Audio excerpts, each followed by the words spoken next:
No sé en qué momento empecé a temblar, pero cuando escuché el golpe seco de la puerta del rellano me quedé clavada, con las manos mojadas aún del agua que estaba usando para fregar los platos. No era un portazo fuerte, de esos que suenan porque alguien viene enfadado, era un ruido breve, contenido, como si mi marido intentara cerrar sin hacer escándalo y, aún así, le fallaran las fuerzas. Y me quedé helada porque no tenía que estar allí. No a esa hora. Él salía todos los días del trabajo a las 7 y llegaba a casa a las 7:20. Esa rutina no cambiaba nunca, pero ese día eran las 5 menos cuarto y yo estaba sola, en silencio, pensando que nadie entraría hasta dentro de 2 horas.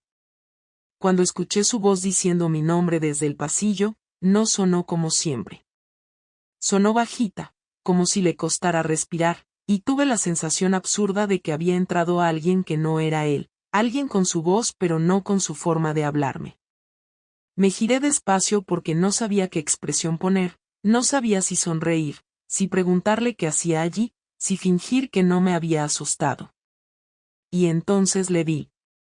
Tenía la cara como desencajada, sin lágrimas pero con los ojos rojos, y llevaba el abrigo abierto aunque fuera hacía calor. Me miraba como si yo fuera una extraña. Y lo primero que pensé, antes incluso de preguntarle qué pasaba, fue, ya lo sabe, aunque aún no sabía exactamente qué era eso que yo asumía que sabía. Él entró en la cocina, apoyó las llaves en la mesa y se quedó allí, sin acercarse. No preguntó nada. No me saludó. Solo dijo, tenemos que hablar cuando estés lista. Y eso me dejó sin aire porque era una frase que nunca había usado, ni siquiera en nuestras discusiones más tontas. Yo intenté contestar algo, cualquier cosa, pero me salió un "¿qué ha pasado?", tan torpe que me dio vergüenza al oírlo. Él no respondió, simplemente se apartó para dejarme espacio y se fue al salón como si no quisiera estar a menos de 2 metros de mí. Y en ese momento, sin que hubiera dicho nada más, sentí una presión en el pecho como si alguien me apretara desde dentro. No sabía cómo moverse ni cómo respirar. Y todo esto ocurrió en cuestión de segundos, pero para mí duró una eternidad, como esas veces en las que sabes que algo está a punto de caerse de una estantería y lo ves caer a cámara lenta sin poder hacer nada para evitarlo. Me apoyé en la encimera para no perder el equilibrio, y de pronto no sabía si tenía frío o calor.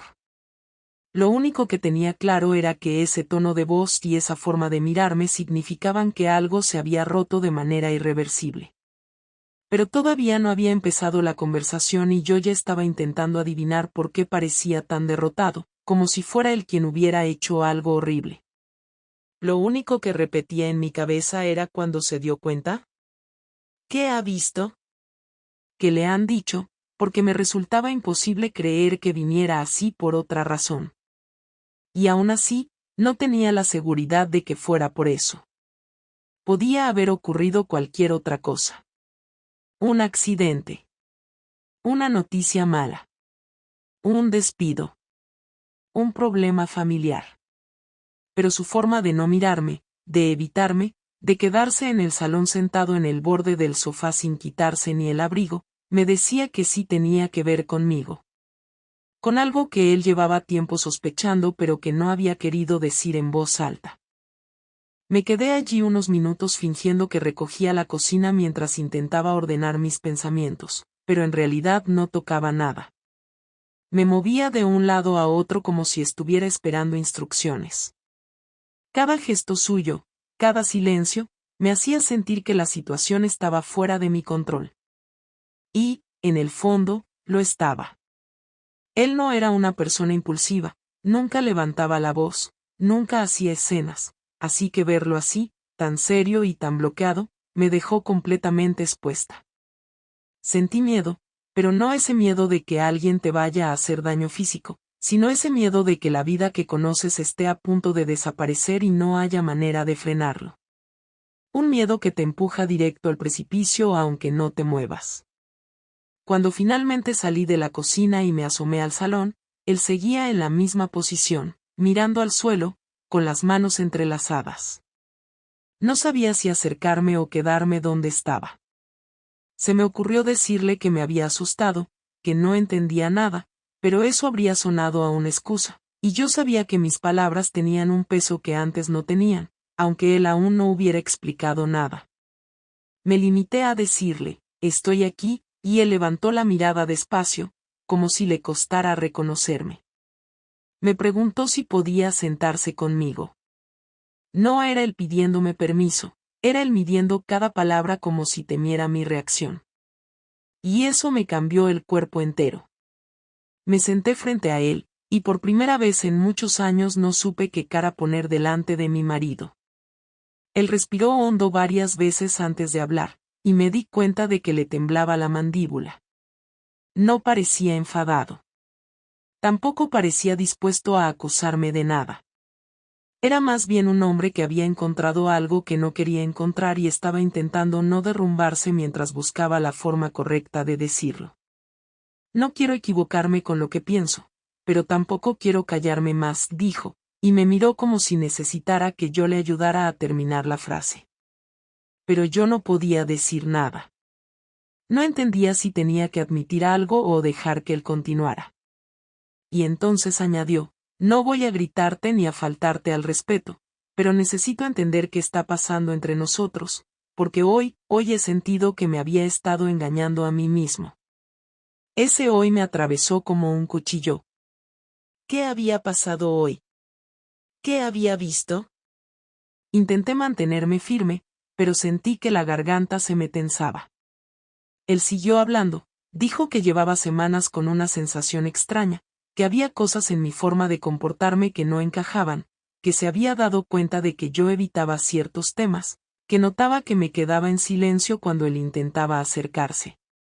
Yo quería interrumpir, decirle que no tenía por qué imaginar cosas, que no era tan sencillo como eso, pero no me salió ninguna palabra.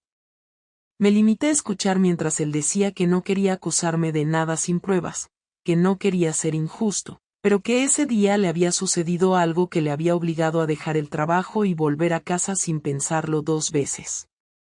Un comentario. Una coincidencia. Un gesto de alguien que, según él, no tendría por qué saber nada de nuestra vida privada. No me lo dijo aún, pero ya estaba claro que había ocurrido algo que había reventado su tranquilidad. Yo, mientras lo escuchaba, estaba dividida. Una parte quería abrazarle para calmarle, como hubiese hecho antes, y otra parte sabía que ese gesto ahora sería sospechoso, o hipócrita, o directamente insoportable para él. No sabía dónde poner las manos, qué postura adoptar, cómo respirar sin parecer defensiva. Y es en ese vacío, en ese silencio entre frase y frase, donde supe que no era una conversación cualquiera. Era el principio del derrumbe, aunque todavía no hubiéramos nombrado nada concreto. Entonces me preguntó si quería explicarle algo antes de que él siguiera. Y no supe contestar. No porque no tuviera nada que explicar, sino porque decirlo yo primero me parecía como tirarme al fuego sin saber qué parte exacta de mí se estaba quemando ya. No sabía qué sabía él, ni cuánto, ni por dónde quería empezar. Él interpretó mi silencio como una negativa, porque asintió despacio, como si hubiera esperado esa respuesta. Se inclinó un poco hacia atrás, apoyando la espalda en el sofá, como si se estuviera preparando para una conversación que llevaba demasiado tiempo posponiendo. Y fue ahí, justo en ese instante, cuando comprendí que lo que él había descubierto, o lo que creía haber descubierto, no era algo pequeño. No era una duda pasajera ni un malentendido. Era algo que llevaba tiempo formándose y que ese día había encontrado la pieza que faltaba para que todo cobrara sentido. Y yo, que había intentado no pensar demasiado en mis propios errores, me vi obligada a aceptarlo internamente antes de que él siguiera hablando. Él respiró hondo una vez más, y antes de que dijera nada más, supe que estábamos entrando en el territorio del que ya no se vuelve sin consecuencias.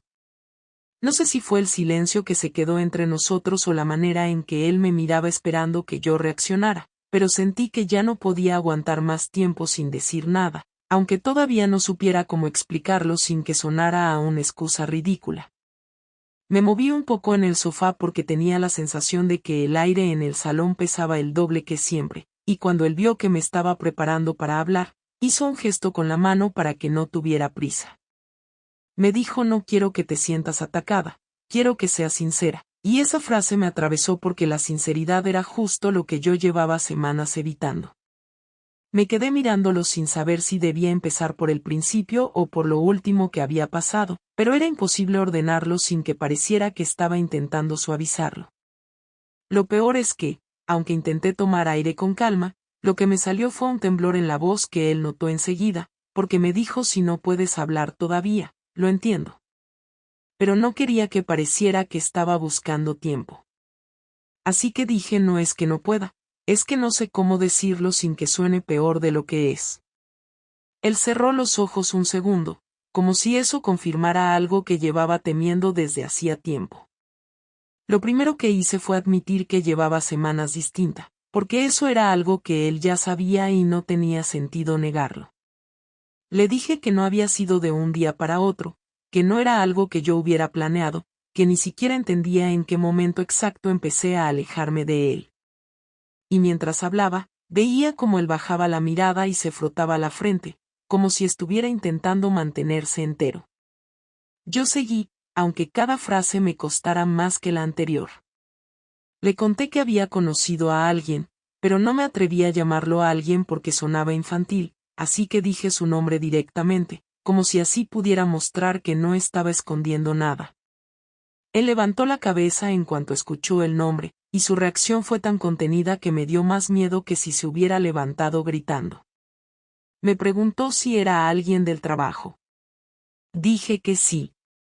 Me preguntó desde cuándo. Y ahí tuve que detenerme porque no tenía sentido seguir hablando sin aclarar eso, pero decirlo en voz alta era admitir que no había sido un desliz reciente ni un impulso absurdo.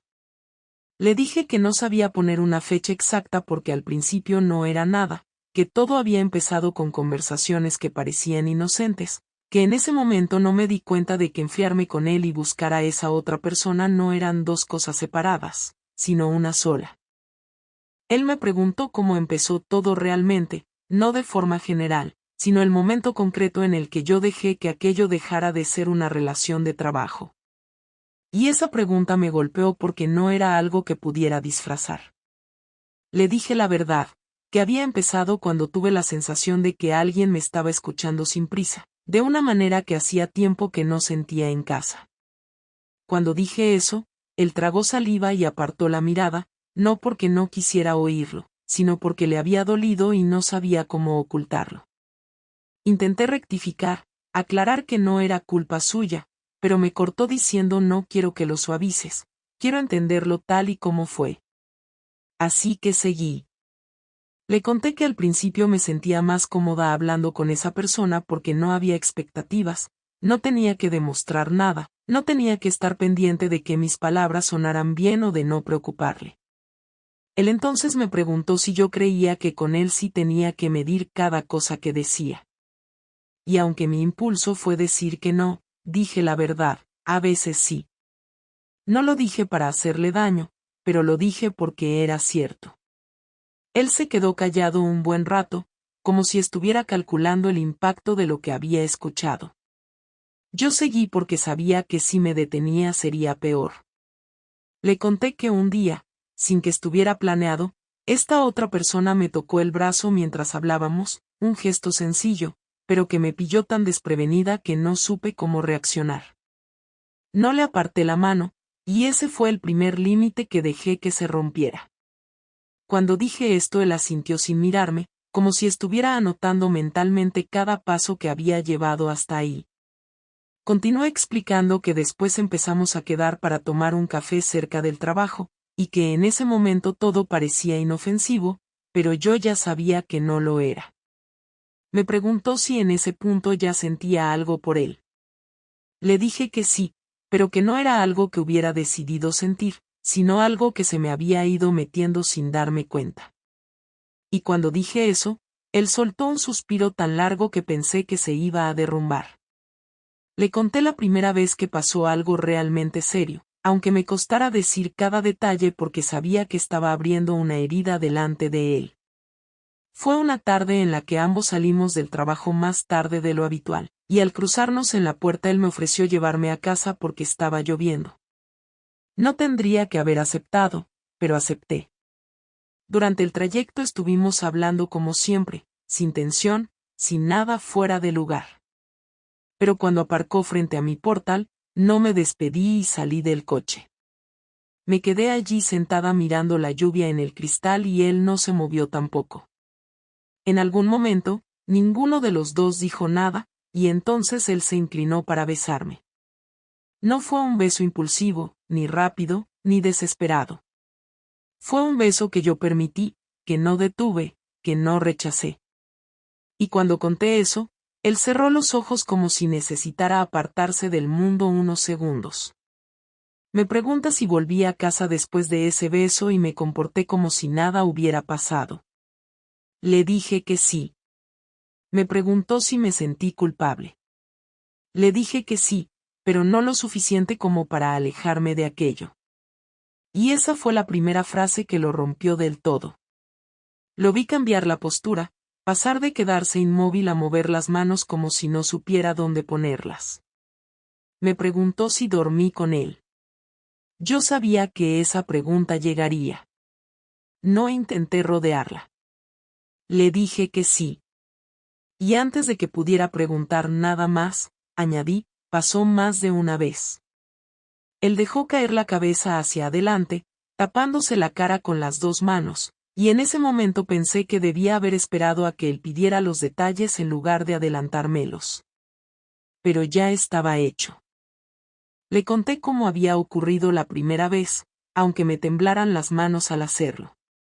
Fue después de una semana en la que nos habíamos estado escribiendo mucho más de lo habitual, y yo ya sabía que aquello se había descontrolado. Quedamos una tarde diciendo que solo íbamos a hablar, que necesitábamos aclarar lo que estaba pasando. Pero en cuanto cerró la puerta detrás de mí, el ambiente cambió por completo y ninguno de los dos quiso frenarlo. No era una situación romántica ni bonita, era algo precipitado, lleno de nervios y de una tensión que yo no había sentido en años.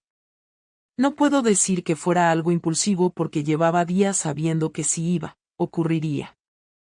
Él me preguntó si había pensado en él, en mi marido, mientras estaba allí. Le dije que sí, pero no lo suficiente como para irme. Esa respuesta le destrozó más que cualquier otra. Mientras hablaba, entendí que contar cada detalle era como empujarle hacia un sitio del que no había salida. Pero él seguía pidiendo más, no porque quisiera hacerse daño, sino porque necesitaba entender por qué yo había llegado a ese punto. Me preguntó si había habido sentimientos. Le dije que sí, que no lo llamaría amor, pero que si había una conexión que yo no esperaba y que me confundió. Él apretó los labios, como si eso lo hubiera hundido aún más. Me preguntó si pensé en dejarle a él, y esa pregunta me dejó inmóvil. Le dije la verdad, no, nunca pensé en dejarte. Pero tampoco pensé en parar. Y eso fue lo que él no pudo soportar. Su respiración se volvió irregular y me miró como si estuviera viendo algo que no reconocía. Me pidió que le dijera si aquello seguía activo. Le dije que no. No porque hubiera decidido dejarlo, sino porque en algún momento se volvió insostenible y dejé de contestar. No porque me sintiera arrepentida, sino porque ya no podía manejar la doble vida sin sentir que estaba perdiendo la cabeza. Él me preguntó si habría continuado si no hubiera descubierto nada. No supe qué contestar. Esa fue la única pregunta que no pude responder. Cuando terminé de hablar, él parecía más agotado que enfadado. No gritó, no insultó, no se levantó del sofá. Solo me dijo, gracias por decírmelo así. Ahora entiendo lo que estaba notando. Y ese tono tranquilo fue peor que si hubiera explotado. Era la voz de alguien que ya había dejado de pelear. Cuando él terminó de procesar lo que yo había dicho, se levantó sin avisar, como si el cuerpo le hubiera pedido moverse para no derrumbarse allí mismo, y caminó hacia el pasillo sin decir a dónde iba. Yo pensé que necesitaba aire, pero no abrió ninguna ventana. Empezó a caminar por la casa como si estuviera buscando algo pero sin saber exactamente qué. Yo no me moví del sofá porque tenía la sensación de que cualquier gesto mío podía interpretarlo como una provocación o un intento de justificarme, y lo último que quería era que pareciera que estaba jugando a esconder nada. Él pasó por delante del salón varias veces sin mirarme, con el ceño fruncido, la mandíbula apretada y las manos en los bolsillos como si necesitara tocar algo para no perder el control. Tardó unos minutos en volver a entrar y, cuando lo hizo, traía en la mano una chaqueta mía, una que yo creía que estaba en el armario del dormitorio. La dejó sobre la mesa, despacio, como si fuera una pieza de un puzzle que necesitaba colocar delante de mí. Me preguntó si reconocía esa chaqueta. Dije que sí. Y entonces me dijo, huele a perfume que no es tuyo. Yo me acerqué un poco para comprobarlo, aunque ya sabía la respuesta. Él añadió, lo encontré esta mañana cuando estaba buscando algo para tender, se había caído detrás de la secadora. Lo dijo sin levantar la voz, sin dramatismo, pero con una claridad que me dejó sin réplica. Yo sabía perfectamente por qué tenía ese olor, no porque fuera un perfume que él usara, sino porque en algún momento lo había apoyado en el asiento del coche de ese hombre. Nunca le había dado importancia porque pensé que no olería tanto y que si lo hacía no lo relacionaría con nada, pero ahora estaba claro que sí había conectado los puntos. Intenté decir algo, pero él levantó la mano para pedirme que esperara. Me dijo que ese detalle había sido lo que había activado todas sus sospechas, porque él conocía cada olor de la casa y ese no encajaba.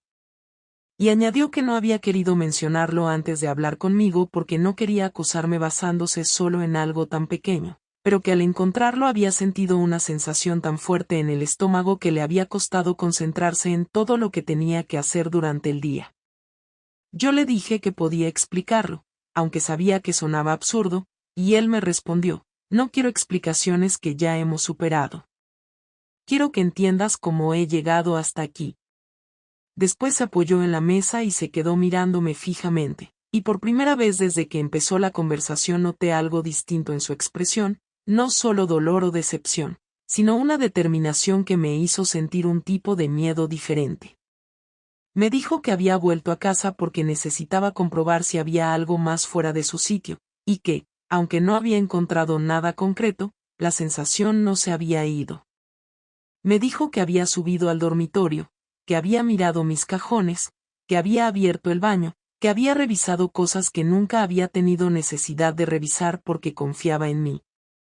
Yo no sabía qué responder porque cualquier intento de reprocharle que buscara cosas habría sido ridículo después de lo que había confesado. Él añadió que había encontrado la cama perfectamente hecha, pero que había algo en la forma en que estaba colocada la manta que le había parecido diferente. Yo intenté decirle que era imposible que recordara cada detalle, pero él respondió, cuando llevas años viendo las mismas cosas cada día, notas cualquier cambio aunque no quieras. Me pidió que le dijera si yo había llevado alguna vez a ese hombre a casa. Sentí un vuelco en el estómago porque no sabía si su pregunta venía de una sospecha concreta o del miedo a imaginar cosas peores de las que habían ocurrido. Le dije que no, que nunca había pasado eso. Él no reaccionó, pero su cuerpo se aflojó apenas un poco, como si hubiera soltado una parte de la tensión que llevaba dentro. Sin embargo, enseguida volvió a coger aire y me preguntó si había usado algo de la casa para verme con él. Le dije que no y entonces, sin decirlo directamente, me admitió que había revisado mis agendas antiguas, comprobando si alguna fecha o algún horario coincidía con mis salidas. Yo no sabía qué sentir, si enfado por la invasión o culpa por saber que la invasión estaba provocada por mis decisiones. Cuando parecía que ya no quedaban preguntas, él hizo algo que yo no esperaba.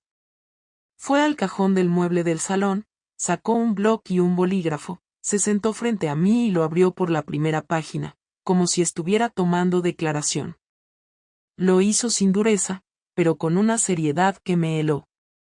Me dijo que no lo hacía para humillarme, sino porque necesitaba poner por escrito todo lo que yo le dijera, no como un listado de fallos míos, sino como una forma de procesar lo que había ocurrido. Me preguntó cuántas veces nos habíamos visto fuera del trabajo sin que él lo supiera.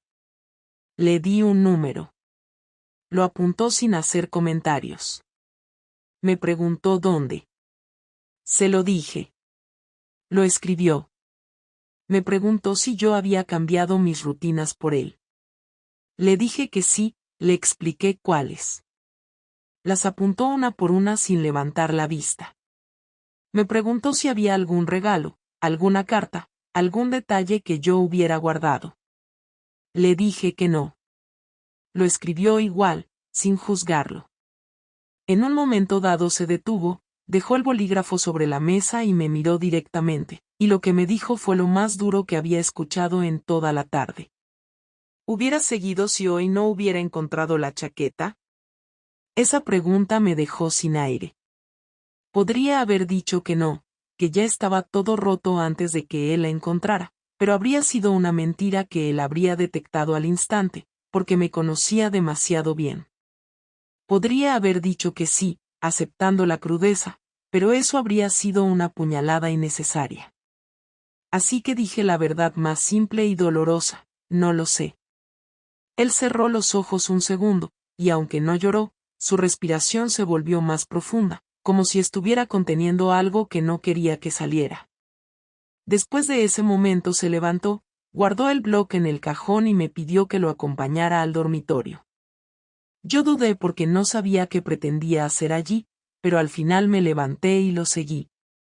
Entró en la habitación y se quedó mirando la cama durante unos segundos, como si quisiera memorizarla por última vez. Me preguntó si mientras estaba con ese hombre había pensado en él, en mi marido, de alguna manera que no fuera la culpa. Le dije que sí, que había momentos en los que le echaba de menos, incluso cuando estaba involucrada en aquello, pero que ese pensamiento no había sido suficiente para frenar nada. Él se sentó en el borde de la cama y yo me quedé de pie, porque sentarme a su lado me parecía una invasión. Me dijo que había imaginado 1000 formas de descubrir algo así, pero que ninguna se parecía a lo que estaba viviendo ahora. Que siempre pensó que, si algún día pasaba algo, él se enfadaría, gritaría, rompería cosas, pero que al final lo único que sentía era una mezcla de tristeza, cansancio y una especie de incredulidad que no sabía manejar. A continuación me pidió que le contara cómo terminaba cada encuentro con ese hombre. No quería detalles físicos, sino entender por qué yo volvía a casa sin mostrar nada.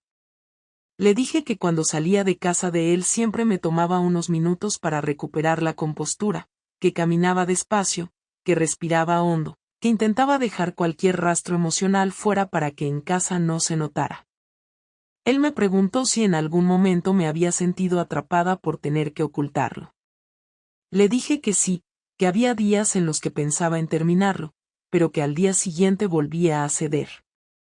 Él asintió, no en señal de comprensión, sino como quien confirma un patrón que había sospechado. Cuando volvió al salón después de esa conversación en el dormitorio, ya no caminaba de un lado a otro.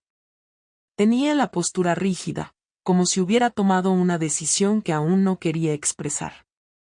Yo me quedé de pie, esperando. Él me dijo que había llegado a casa ese día por un comentario que le había hecho un compañero suyo. No era algo directo ni algo que insinuara que yo estaba con alguien.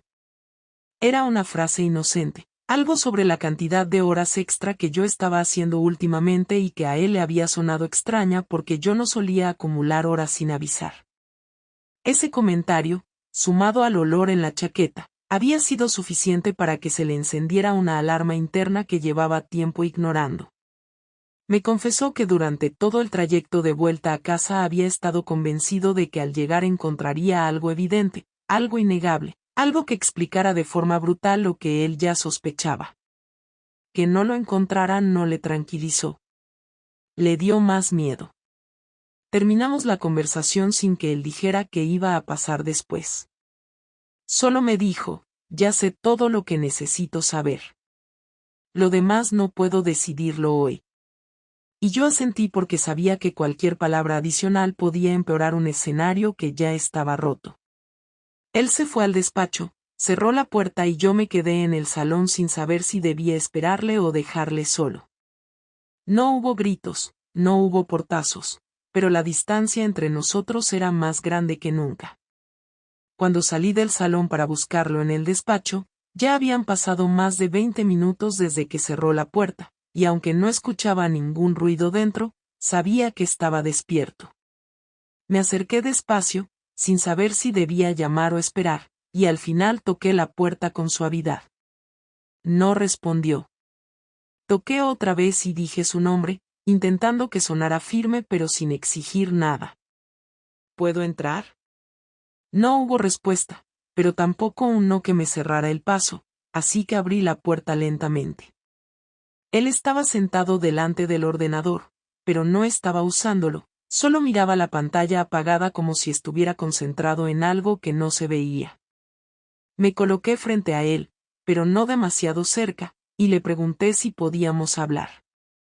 Él levantó la vista, no con rabia sino con un cansancio tan profundo que parecía agotarlo desde dentro. Me dijo que no sabía qué más quedaba por decir, que todo lo principal ya estaba dicho y que no quería escuchar mentiras ni medias verdades. Le respondí que no tenía intención de mentirle, aunque sabía que cualquier cosa que dijera sonaría a defensa, y en parte lo era. Él se giró un poco en la silla, cruzó los brazos y me preguntó por qué había decidido entrar en su despacho si él había dejado claro que quería estar solo. No levantó la voz, pero esa pregunta me cayó como un peso. Le dije que no quería agobiarlo, pero que no soportaba estar en el salón esperando sin saber si quería hablar conmigo o si necesitaba algo. Me interrumpió enseguida y dijo, lo que necesito ahora mismo no puedes dármelo. Me dolió escucharlo, pero no discutí. En cambio, me senté en la silla de enfrente y me quedé observándolo, esperando que fuera él quien decidiera cómo avanzar. Él bajó la mirada otra vez, y después de unos segundos, en los que podía ver que estaba intentando mantener la calma, me soltó una frase que abrió una grieta más grande entre los dos. Llevo horas preguntándome si en algún momento te importó lo que yo sentiría. No supe cómo responder. Me quedé quieta, sin atreverme a mover un solo músculo, porque cualquier gesto podía parecer defensivo. Le dije que sí me importaba, que me importaba muchísimo, que llevaba semanas intentando no hacerle daño aunque ya lo estaba haciendo con mi silencio. Él apoyó las manos en el escritorio y me miró con una mezcla de incredulidad y tristeza. No digas eso. Si te hubiera importado, no habrías seguido. No habrías permitido que aquello avanzara. No había forma de llevarle la contraria sin entrar en una discusión que yo misma sabía que no podía ganar, así que solo dije que tenía razón. Y tener que admitirlo delante de él, en voz alta, me dejó sin aire. Él se levantó de la silla y empezó a caminar por el despacho, igual que había hecho en el salón, pero ahora sus pasos eran más tensos. Me dijo que no entendía cómo era posible que yo conviviera con él como si nada pasara, cómo podía mirarlo a la cara, cómo podía dormir en la misma cama sabiendo que llevaba tiempo viéndome con otro hombre. Y aunque quería explicarlo sin sonar fría, lo único que conseguí decir fue, no sabía cómo detenerlo. Él se rió, no con humor sino con amargura. Sí sabías. Claro que sabías. Lo que no querías era detenerlo. Sentí que me estaba rompiendo por dentro, pero no podía responder. No había forma de justificar nada de lo que había hecho. Se detuvo frente a la ventana, con las manos metidas en los bolsillos, y me dijo que llevaba semanas notando mis cambios, que había intentado acercarse a mí, que había intentado hablar conmigo, que había querido saber si te pasaba algo en el trabajo, en casa, en lo que fuera, pero que cada vez que lo intentaba yo desviaba la conversación, le cambiaba el tema o me encerraba en mi mundo. Me preguntó si alguna vez pensé en contarle la verdad. Le dije que sí, que lo había pensado muchas veces, pero que no me atrevía porque no sabía cómo hacerlo sin destruirnos. Él se giró con los ojos llenos de una mezcla de incredulidad y dolor. ¿Y qué crees que ha pasado ahora? ¿Crees que esto no es destrucción? Me acerqué un poco, pero no demasiado, y le dije que nunca busqué reemplazarlo, que nunca quise una vida con otra persona, que no era algo que estuviera planeado. Él se apoyó en el respaldo de la silla y me dijo con voz baja pero firme, no necesito saber lo que no buscabas. Necesito saber lo que sí hiciste. Y esa frase cortó de raíz cualquier intento mío de suavizarlo. Porque en el fondo tenía razón. Lo que yo no había querido no compensaba lo que sí había permitido. Intenté explicarle una parte que no había dicho antes, algo relacionado con mi propia confusión, con la sensación de que llevaba meses sintiéndome desconectada de mí misma y que aquella relación había sido como una forma de escapar de mis propios problemas. Pero cuando empecé a hablar, él levantó la mano para que me detuviera. No quiero oír que estabas confundida. No quiero que uses eso para justificarlo. Yo le dije que no era una justificación, que era una explicación. Él negó con la cabeza. Es lo mismo. Me quedé callada, sin saber si seguir o guardar silencio. Me miró fijamente y añadió, no necesito que me digas que estabas perdida. Necesito que me digas por qué elegiste perderte con él. Esa pregunta me dejó paralizada. No tenía una respuesta clara, ni siquiera para mí misma. Finalmente dije, porque me sentí escuchada. Y esa confesión, que podría parecer menor comparada con todo lo que había ocurrido, fue la que lo derrumbó de verdad. Se sentó otra vez, pero esta vez no era cansancio físico lo que mostraba, era una herida abierta. Me dijo, ¿y conmigo no te sentías escuchada? Yo respondí que sí, pero que había momentos en los que hablábamos sin profundizar, que los dos estábamos metidos en nuestras rutinas, que yo no encontraba la forma de decirle cosas que me costaban admitir hasta conmigo misma. Él se pasó la mano por la cara y dijo, podrías haberme dicho eso. Podrías haberme dicho cualquier cosa antes de llegar a esto. Me pidió entonces que le contara cómo habían sido mis últimos días antes de que él lo descubriera. Cómo me sentía cuando estaba en casa con él sabiendo que había estado viendo a otro hombre. Y aunque me daba vergüenza admitirlo, le dije la verdad, que vivía con un nudo constante en el estómago, que cada gesto suyo hacia mí me hacía sentir aún más culpable, que había días en los que quería abrazarlo para aliviarme y otros en los que no podía ni mirarlo porque me recordaba lo que estaba haciendo.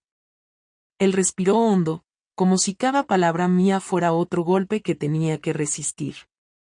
Me dijo, te veía distante y pensaba que eras infeliz conmigo.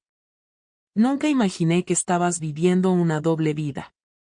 La conversación subió de intensidad cuando él me preguntó si en algún momento había comparado nuestra relación con la otra.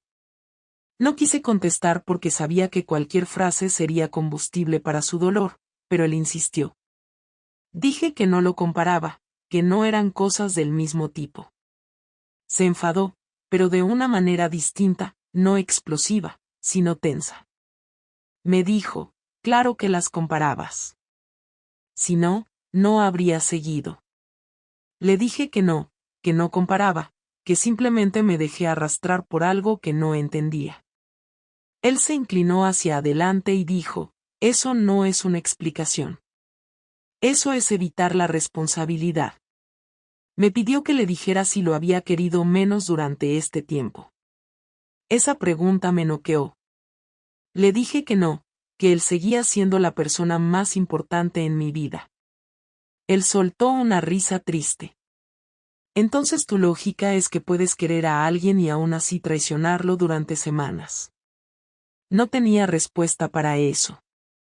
No tenía forma de explicarlo sin sonar contradictoria. En un momento de agotamiento emocional, él apoyó la cabeza entre las manos y murmuró algo que apenas pude escuchar. No sé qué hacer contigo. Yo me acerqué un paso. Me dijo no te acerques. No puedo ahora mismo. Me quedé quieta. Sus manos temblaban ligeramente, no de rabia sino de shock. Me dijo que le costaba procesar que yo hubiera sido capaz de ocultar algo así con tanta calma. Que había repasado mentalmente cada día de las últimas semanas y ahora cada gesto mío le parecía una pista que él había ignorado. Le pregunté si quería que me fuera de casa esa noche. Me miró sorprendido. Me dijo, no sé qué quiero. No quiero tomar una decisión impulsiva. Pero tampoco puedo mirarte sin sentir que me falta el aire. Y añadió algo que me hizo sentir una punzada de culpa más intensa que todo lo anterior: lo peor no es lo que hiciste. Lo peor es que te creo cuando dices que no sabes por qué no lo detuviste. Pasamos casi una hora más en el despacho, con largos silencios que pesaban más que las palabras. Él hacía preguntas que no siempre formulaba bien porque estaba roto, y yo contestaba como podía, aunque sabía que cada respuesta abría otra herida. En un momento dado, me dijo, si sigues hablando, seguiré encontrando motivos para odiarte. Y si te callas, sentiré que sigues escondiendo cosas. No sé qué prefiero. No supe qué decir. Finalmente, se puso de pie, abrió la puerta del despacho y me pidió que saliera. No con brusquedad. Con agotamiento. Dijo, necesito descansar la cabeza. No puedo seguir discutiendo. Mañana hablaremos. Quise abrazarlo, pero él dio un paso atrás antes de que yo me moviera y añadió, no me toques. No ahora. Salí al pasillo sintiendo la distancia entre nosotros como si fuera física, aunque él no hubiera levantado la voz ni una sola vez. Cerró la puerta del despacho y esta vez sí escuché el seguro activarse. Me quedé frente a la puerta unos segundos, con la sensación de que ese clic había dividido nuestra vida en un antes y un después. A la mañana siguiente, cuando me desperté, él ya no estaba en la cama. Ni en la habitación. Ni en la cocina. Ni en ninguna parte de la casa donde solía estar a esa hora. Durante unos segundos pensé que quizá había salido a despejarse, pero al ver el orden extraño del salón y el pasillo, supe que algo había cambiado durante la noche. No eran cambios grandes, pero sí precisos. Su abrigo no estaba en el perchero, la mochila del trabajo había desaparecido y las llaves del coche tampoco estaban en la bandeja del recibidor. Lo primero que pensé fue que había decidido marcharse para darme espacio, pero esa idea duró poco porque en la mesa del salón encontré una carpeta que no era nuestra, o al menos yo no la había visto nunca. Estaba cerrada, pero no hacía falta abrirla para saber que iba dirigida a mí. Había una nota encima, escrita con su letra, esa letra apretada que usaba cuando estaba tenso. Decía, cuando te despiertes, léelo todo antes de buscarme. Me senté en el sofá con la carpeta sobre las rodillas, sin atreverme a abrirla todavía. La casa estaba demasiado silenciosa, como si incluso las paredes estuvieran conteniendo la respiración. Me quedé mirando la nota unos segundos más porque sabía que, en cuanto abriera la carpeta, empezaría una parte de esta historia de la que ya no habría vuelta atrás. Finalmente la abrí, y lo primero que vi fue una colección de documentos que reconocí al instante: extractos bancarios, copias de correos electrónicos, pantallazos de conversaciones mías con amigas, pero también horarios del trabajo, listados de días en los que había salido antes o después de lo habitual, e incluso impresiones de ubicaciones aproximadas de mi móvil que yo misma había permitido sin pensar en ello. Todo estaba organizado con precisión. No como un ataque, sino como una estrategia. Él había reconstruido mis movimientos de las últimas semanas con una claridad que me dejó sin aliento. Lo que nunca imaginé es que eso no era lo peor. Lo peor era el texto que acompañaba cada documento.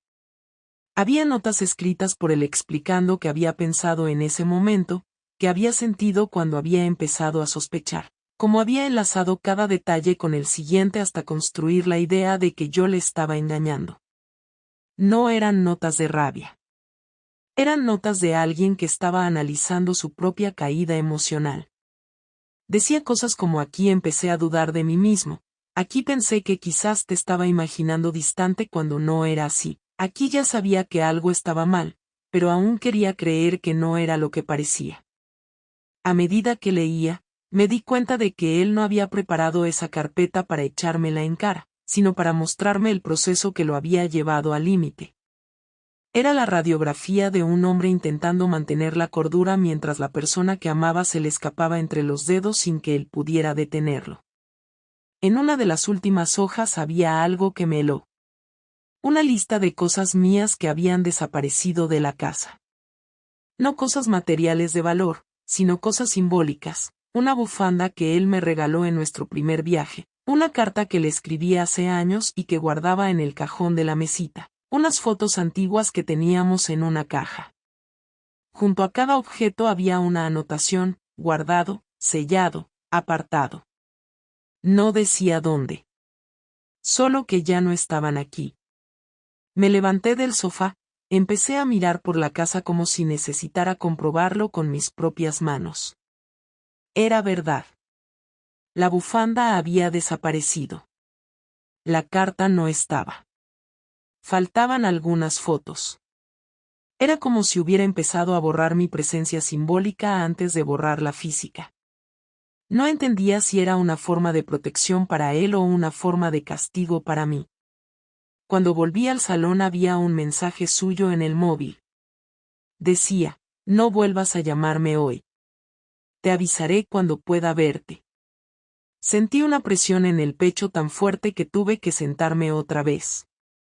En lugar de insultarme, de echarme de casa, de gritar, había decidido distanciarse de mí de una forma meticulosa, casi quirúrgica. Eso era peor que cualquier explosión emocional.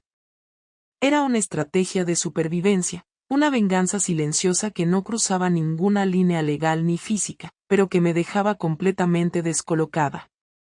Pasé varias horas sin saber qué hacer, sin saber si debía quedarme en casa o salir a buscarlo aunque él me lo hubiera prohibido. Caminé por la casa en círculos hasta que escuché el timbre de la puerta. Era un mensajero. Me entregó 3 paquetes con mi nombre. No reconocí el remitente hasta que vi la letra. Eran de él. Los llevé a la mesa del comedor y los abrí uno a uno. En el primero había ropa mía cuidadosamente doblada, camisetas, pantalones, ropa interior. No faltaba nada, pero estaba colocada como si hubiera sido apartada del resto de la casa. En el segundo había cosas personales, libros míos, cuadernos, una taza que usaba siempre por las mañanas. En el tercero había objetos pequeños que guardaba en la mesita de noche, pulseras, entradas antiguas de cine, un bolígrafo que él me había regalado. Cada paquete tenía una nota dentro escrita con la misma frase. Esto también lo necesito fuera de mi vista. Me quedé mirando todos esos objetos y sentí que él estaba construyendo un muro invisible, pieza a pieza, con una frialdad que nunca le había visto.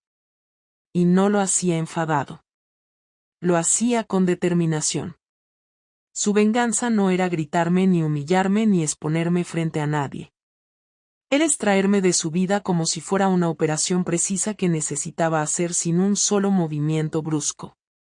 Yo había traído a nuestra casa a otra persona desde mis decisiones, aunque nunca físicamente, y ahora él estaba expulsando de su espacio todo lo que tuviera que ver conmigo.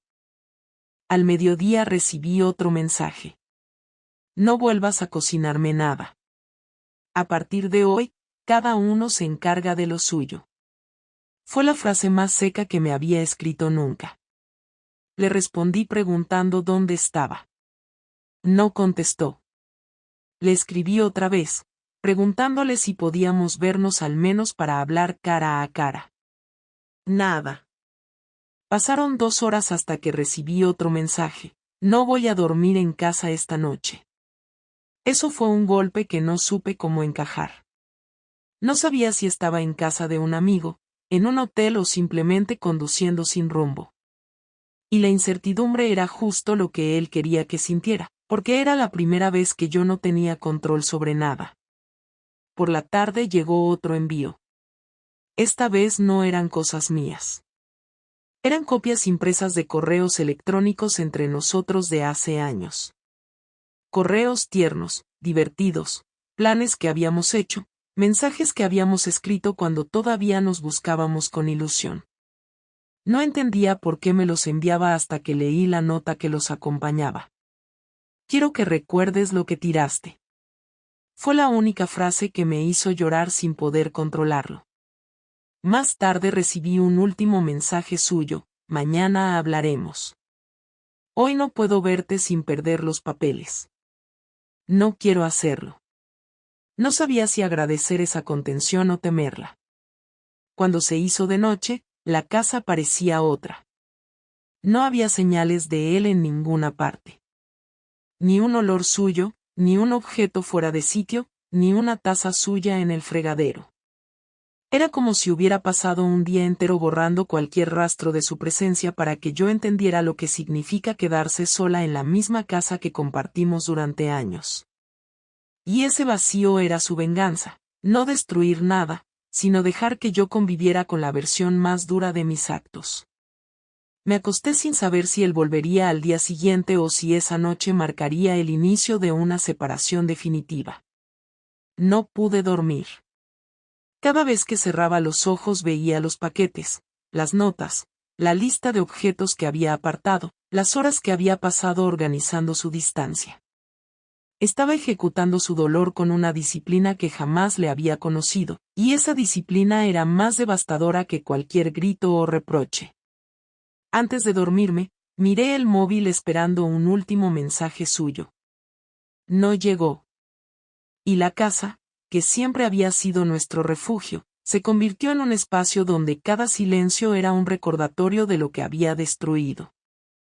A la mañana siguiente, cuando abrí los ojos, tuve esa sensación desagradable de no saber en qué momento exacto me había dormido, porque la luz que entraba por las persianas no coincidía con la idea que tenía del paso del tiempo.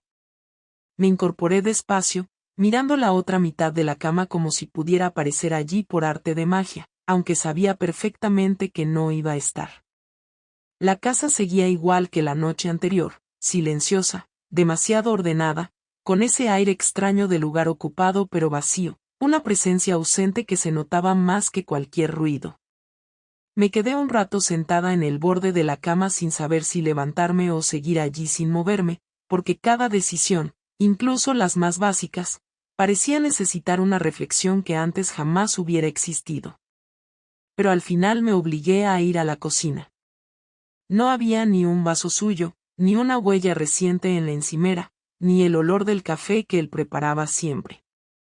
Abrí el grifo solo para romper el silencio, y aún así parecía que el ruido rebotaba en las paredes.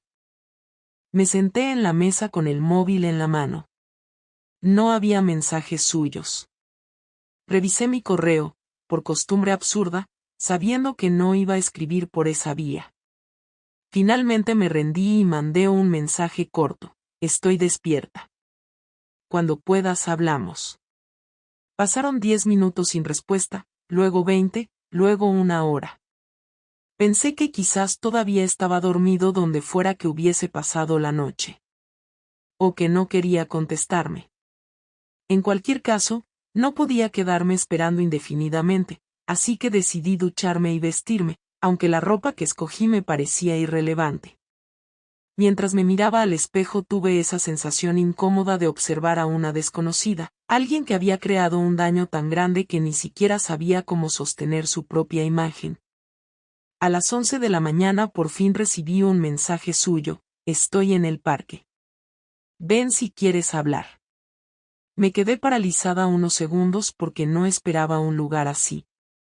Pensaba que querría verme en casa, o en un sitio más cerrado donde pudiera controlar la conversación.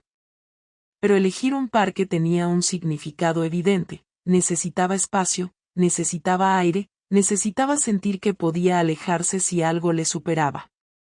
Salí de casa sin mirar nada más, con el móvil en la mano como si fuera un salvavidas. Caminé hasta el parque con una mezcla de miedo y alivio porque, al menos, quería hablar. Y eso ya era mucho. Cuando llegué, lo vi sentado en un banco, con el cuerpo ligeramente inclinado hacia adelante y las manos entrelazadas. Tardó unos segundos en levantar la vista.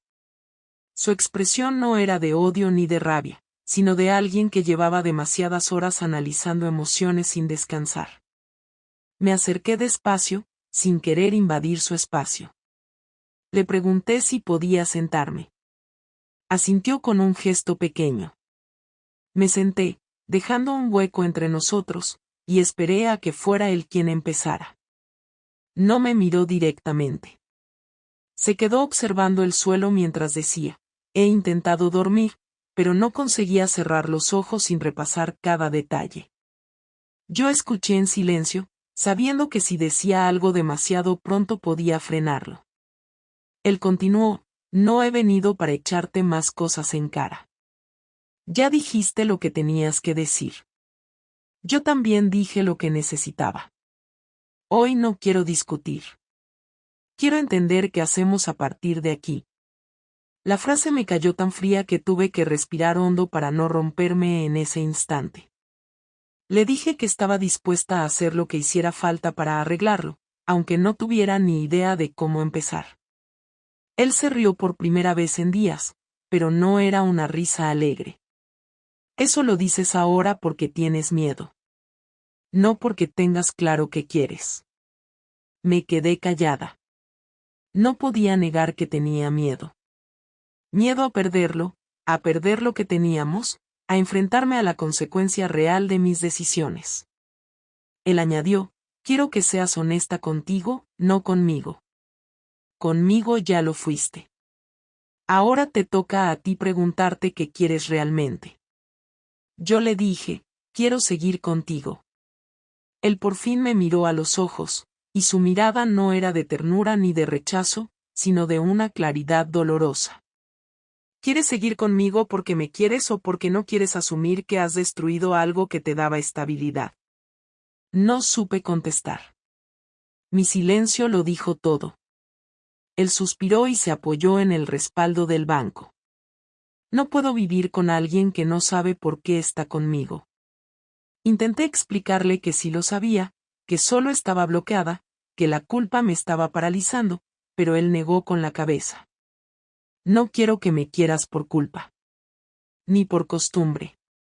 Se pasó la mano por la frente y añadió, ayer, mientras preparaba los paquetes, me di cuenta de que no estaba enfadado por lo que hiciste. Estaba enfadado porque no sé si sigo siendo importante para ti o solo soy parte de la vida que te cuesta abandonar. Aquello me golpeó más que cualquier otra cosa. Me quedé mirando sus manos, temblorosas aún, y dije, sigues siendo lo más importante que tengo. Él respondió sin dejarme terminar, entonces demuéstrame que eso no es miedo. Porque el miedo no sirve para reconstruir nada. Hubo un silencio largo. El viento movía las hojas del parque y en cualquier otro momento habríamos disfrutado de estar allí juntos, pero ahora era como si estuviéramos sentados en un territorio neutral donde ambos teníamos que medir cada palabra. Él continuó hablando, esta vez con un tono más suave. He estado pensando que no quiero castigarte. No quiero hacerte daño para equilibrar nada. Lo que hice ayer fue una manera de poner distancia para poder respirar. Una reacción a la sensación de que había perdido el control de mi vida. No quiero seguir así. No quiero convertirme en alguien que use el silencio como arma. Yo asentí, y él añadió, pero también necesito saber si tú eres capaz de asumir de verdad lo que ocurrió, no solo describirlo. Le pregunté qué significaba eso para él. Me dijo, significa que quiero que entiendas cómo me cambió esto. Que ya no soy la misma persona que era hace una semana. Y que, si seguimos juntos, tendrás que aceptar que nuestra relación no puede volver a ser la misma. Me atreví a preguntar si eso significaba que ya no quería estar conmigo. Él respondió sin dudar, no lo sé. Esa es la verdad. No lo sé todavía. Yo respiré hondo y le dije que entendía su duda, que no esperaba una respuesta inmediata. Él asintió y prosiguió, pero hay algo más. Ayer por la noche pensé en hablar con él, con esa persona. Sentí un escalofrío y le pregunté si lo había hecho. Me dijo que no, que había estado a punto de llamarlo, pero que al final no quiso ponerlo a su nivel. No quiero entrar en una discusión con él. No quiero darle esa importancia. Esa parte ya la tienes que resolver tú sola. Su voz estaba tranquila, pero era evidente que le había costado llegar a esa decisión. Entonces llegó el momento más duro de la conversación. Me miró directamente y dijo, necesito que te vayas de casa unos días. Me quedé sin habla. Lo miré, esperando alguna explicación más concreta, y él añadió, no para romper nada. Para pensar. Para poder respirar sin sentir que te tengo al lado esperando una reacción mía. Y para que tú también tengas espacio para pensar en serio, no desde el pánico de perderme. Le pregunté a dónde quería que fuera. Me dijo, donde quieras. Un hotel, casa de una amiga, lo que prefieras. Pero hoy no vuelvas a casa conmigo. Sentí un nudo en la garganta y dije, ¿esto es el final? Él negó suavemente. No. Es una pausa obligada. Una pausa necesaria. No quiero tomar ninguna decisión desde el shock ni desde la rabia. Pero tampoco puedo seguir como si nada. Necesito saber si eres capaz de sostener la verdad sin intentar correr detrás de mí a cada paso. Me quedé callada un rato largo antes de decir, si me voy, ¿me dejarás volver? Él tardó unos segundos en responder, pero finalmente dijo, si después de estos días sigo sintiendo que hay algo que salvar, te lo diré. Si no, también te lo diré. No voy a alargar esto más de lo necesario. No te mereces incertidumbre eterna. Pero ahora mismo no puedo darte otra cosa. Nos quedamos así, sin hablar, mientras la gente paseaba por el parque sin saber que nuestra vida estaba suspendida entre dos frases. Finalmente me levanté. Él no hizo ningún gesto para detenerme. Antes de irme, me giré y le dije, gracias por no odiarme. Él respondió con voz baja, no te odio. Pero ahora mismo tampoco sé quererte como antes. Caminé hacia la salida sin mirar atrás porque sabía que si lo hacía no tendría fuerzas para alejarme. Cuando llegué a la calle sentí una mezcla de tristeza, miedo, alivio y algo que no sabía nombrar, una especie de vacío que me obligaba a enfrentar por primera vez la magnitud real de lo que había hecho. Pasé las siguientes horas preparando una pequeña maleta, retirando ropa sin saber cuánto tiempo estaría afuera, dejando la casa sin tocar nada suyo porque ya había entendido perfectamente que cualquier interferencia sería una invasión. Antes de irme, escribí una nota breve y la dejé en la mesa del salón. Decía, me voy. No para huir, sino para asumir. No sabía si la leería en ese mismo momento o si la dejaría para después. Salí de casa con la sensación de estar cerrando una puerta que quizá se abriría de nuevo, o quizá no. Esa noche, mientras me quedaba sola en un pequeño hotel a las afueras, pensé en todo lo que había pasado durante el último mes. Pensé en él, en mí, en la versión de mí misma que había permitido esta situación, en las mentiras silenciosas, en los silencios que también habían sido una forma de mentir. Y comprendí algo que no había querido aceptar hasta ese momento, que la responsabilidad no era solo el acto de la infidelidad, sino cada decisión que tomé antes y después, cada gesto que ignoré, cada señal que preferí no mirar. Al final me tumbé en la cama del hotel y escribí unas palabras en una libreta que llevaba tiempo vacía. No eran para él. Eran para mí.